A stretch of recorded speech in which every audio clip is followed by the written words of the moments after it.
বন্ধুরা দেখো আমাদের মা যখন সর্ষে লাগায়, দেখো ওই যে বাবা মারে সর্ষে লাগায়।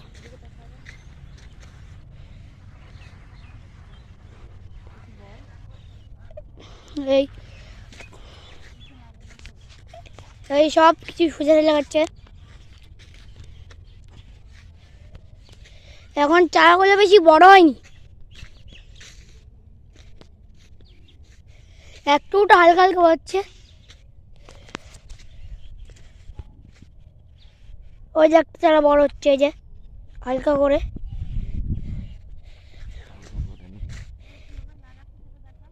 এই যে এই যে এরকম মাটি ঘুরে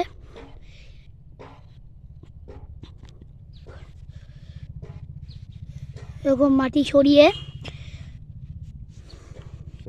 এবার এরকম বীজ দিয়ে তারপর আবার মাটি উপরে মাটি আবার দিয়ে দিতে হবে উপরে। বাইরে বাঁশ কাটা হচ্ছে।